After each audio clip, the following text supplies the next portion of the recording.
Happy Tuesday, 2027. Today is Tuesday, April 21st. I'm going to go ahead and show you what the PDN looks like. Give me 1 second to share my screen with you. Awesome. We're going to go over the PDN really quick. How does Alfonso support his assumption that his mother will not pay for braces? So I need to come up with a reason why his mother might not pay for braces. He tells how she likes to go shopping. He likes pot stickers almost as much as frijoles. He explains about her garden. He details her efforts to save money. There are really only two reasons why his mother would not pay for braces that I can think of based on the text.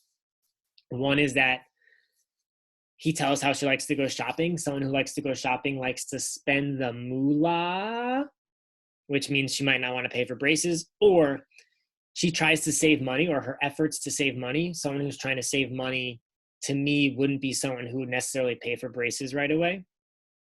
So I definitely would go back into the text, and I noticed there are a couple of sentences here. The first one, his mother clipped coupons from magazines and newspapers. She kept a vegetable garden, and she shopped at JCPenney and Kmart. He didn't ask his mother for braces again, even when she was in a better mood. The fact that she's clipping coupons from magazines and newspapers and keeping a vegetable garden, sometimes people keep vegetable gardens so they don't have to pay for vegetables. That to me sounds like she's someone who's really trying to save her money for something else in the future. So I would go with D. He details her efforts to save money. Question 2, which statement cannot be conclusive? If you were confused about what conclusive means, I kind of gave you an answer. I said it cannot be used as evidence, meaning you would not be able to use this as evidence in an example if you needed to. Peter was 13 when he sailed to America. Peter lived in New York City. Peter probably liked school, or Peter became a carpenter. Which one of those sentences could I not use as evidence? The correct answer is C, because of this word probably.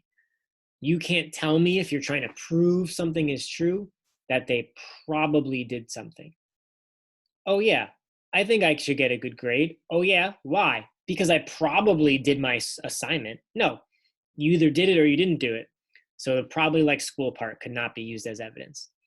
What is wrong with Mary's reasoning? Let's see what Mary says. She wrote, everyone should drink milk instead of coffee. My grandfather drank milk at every meal. He lived to be 89. People could live longer by drinking milk. Well, first off, Mary, love milk. So I agree with you right there. Second off, Mary, I don't drink coffee. If you remember, I always have water in that big cup, not coffee. I don't drink coffee. And look at me. I'm great. You should never drink coffee because then you can end up like me. That's so cool. I know you're all thinking about it. Anyway, let's see what Mary says. Not enough evidence to decide what's good for everyone. Other factors may have been a reason for his long life. Both 1 and 2, there's nothing wrong with Mary's reasoning. So Mary says that if you drink milk, you'd live longer because her grandpa drinks milk and he lived longer. Well, first off, there are a lot of reasons why you might live long. Does he exercise? Does he eat well? Does he have good genes or genetics, right? Is his family very healthy? Those are all things that go into account. You can drink milk every single day, but if you don't exercise, you're not going to live very long. You can drink milk every single day, but if you do things that are bad for your health, that's not going to help you. So definitely going to go with B right here, but let me check out the other ones really fast. Not enough evidence to decide what's good. I do think about that sometimes. Like if I'm giving a test and let's say, I don't know, Jernell gets a 100. Can I say, oh, I'm a great teacher because Jernell got a 100? Probably not, because what if everyone else failed their test? So it doesn't seem like there's enough evidence here. There's only one person. It's only Mary's grandpa. So I'm going to say that the correct answer is C, both 1 and 2, because there is not enough evidence. You can't just use one person as an example. And there could be other reasons why Mary's grandpa lived so long. But hey, good for him for living that long. Which sentence is the most objective, fair, clear, and accurate? Mrs. Smith, who has taught junior high school math for the last 30 years, received a certificate of appreciation honoring her for her years of service. A, she's the best teacher in junior high school. Does not say that. It says she taught for a really long time. Doesn't say she was the best. B, math is a difficult subject to teach. Maybe. I think reading and writing is a little bit more difficult because it's more important. So I'm not going to pick that one. She should be appreciated for her long career. Should be? What do you mean should be? She was appreciated for her long career. It says she received a certificate honoring her. That's appreciation. She was recognized for her achievement. Yeah, D is the correct answer. I'm going to click that. I'm going to move on to the next page.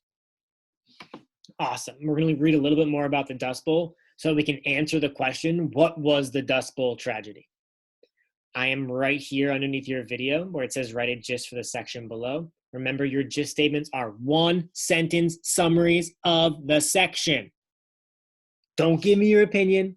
Don't give me what you think or what's happening in your house. Read the section and summarize it in 1 sentence. Also, don't take a sentence from the text and use it as your summary. I told you back in September to never do that again. Don't think you're getting away with it because it's online. I can see everything online, which means I know you're doing it. Anyway, back to this part. What caused the Dust Bowl? I'm right here on Thursday. On Thursday, April 18th, 1935, a huge black billowing cloud piled up on the western horizon. For Stratford, Texas, and thousands of farmers and small towns, it was the arrival of another dust storm, one of more than 300 that would make an unwelcomed visit to the southern Great Plains during the 1930s. For thousands of years, the southern plains were covered by shortgrass prairie and home to vast herds of 20 or 30 million buffaloes. In more recent times, people arrived. First came the Apache and the Comanche and the Kiowa. Shortly after the Civil War, there came a few thousand cowboys and several million cattle. Then came the farmer. The first farmers arrived in the 1880s. Word had gotten back east that the southern Great Plains was good for wheat. Yes, rainfall was a bit spotty, but the land was cheaper than farmland in Arkansas or Illinois. Besides, it was said that rain could follow the plow, grow crops, and clouds would form. Pause for a second and go ahead and write your gist on this line. It should be a full and complete sentence summarizing that. While you do that, I will say this brought me back to something we read all the way in September when we read about the buffalo and how important the buffalo were to the Native Americans who were living out west during that time. And that made me really think of that. Moving on to the next section. With few trees for lumber, many of these early farmers lived in sadis, houses made of earth and grass. Sadis were soon replaced by wooden frame houses. A severe drought in the 1890s caused some farmers to move away. A drought is no rain. But then the federal government sweetened the pot. A new Enlarged Homestead Act passed in 1909 offered 320 acres of land to anyone who could hang on for 3 years. Thousands of new farm families took up the offer. In addition, the giant XIT Ranch on the Texas Panhandle sold off much of its 3 million acre spread to wannabe farmers. Wheat would replace cattle as the new king of the Southern Plains. Wheat fever was in the air. The railroads sent out branch lines to small towns, and more wheat could get to market. World War I, which brought so much pain to Europe, was good for Plains farmers. A hungry Europe brought Kansas wheat. Wheat that sold for 93 cents a bushel in 1914 was close to $2.50 in 1919. More families moved in, small towns popped up like spring flowers. Boise City, out near the end of the Oklahoma Panhandle, sported a theater, a newspaper, a furniture store, a bank, and several cafes. Go ahead and write your gist right here for that section. Who is it about? What is it about? Or who is it about? What are they doing? Where, when, or why? Answer those questions to write your gist. Question number 1 for this section, what is a soddy? Answer in a complete sentence using your own words. Question or section number, the third section here, where we're going to write a gist for. But then trouble came. The Great Depression in the 1930s was the first blow. Unemployment back east made it harder to sell wheat. If you don't have a job, you don't have money to buy wheat.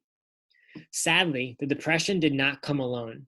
What made life on these southern plains almost unbearable were the dust storms. In the middle 30s, these wind-driven dusters darkened the midday sky and carried off millions of tons of precious topsoil as far as Washington, D.C. and New York City. During the 1930s, more than 3 million plain settlers left their farms, some for town, some for neighboring states, some for California. Many more, however, stayed put, covering their windows with a water-soaked sheet, eating jackrabbit stew at a kitchen table where an eating cloth covered all the plates and drinking cups. Children died from breathing in dust. They called it dust pneumonia. Writer Timothy Egan has titled his book on the Dust Bowl history as The Worst Hard Time. Go ahead and write a gist statement. Who, what, where, when, why. Next question, using the text and the image below, what 2 states in the Dust Bowl had a panhandle? It is mentioned in this text right here what 2 states had a panhandle. Go back and pick which 2 had it and put down your answer here. 2 more questions. Oh, hi, Winston. He's joining us. Look, say hi to everyone. He doesn't know how to talk yet. I haven't taught him how to do that. What are you doing? Anyway, these last 2 questions are CER responses, meaning you need a claim, you need evidence, and you need a reason in order to get full credit. If you do not have a claim and evidence and reason written down correctly, you won't get full credit. If you need help, go back to the live stream and check out Erin's CER from a couple of weeks ago that I posted on our stream. She did a really good job writing it out. That's what yours should look like. Question number 1. What economic effect did World War I have on the plains farmers? You're going to go back to the text, specifically this section right here, and you are going to answer what economic effect. So what effect on money did World War I have on the plains farmers? And the last question, which is also a CER, why was living during the Dust Bowl difficult? You need to go back to the text. I read a whole section about what made it so difficult, and tell me why it's difficult in a CER format. Make sure those are answered completely so that you get full credit. I know that they're difficult questions, but if you go back to the text, you will be able to find them. I know you can do it. I've taught you well. You just need to make sure you step up and show me your A game. Stay classy, Chicago. Have a very good night. I'll see you tomorrow.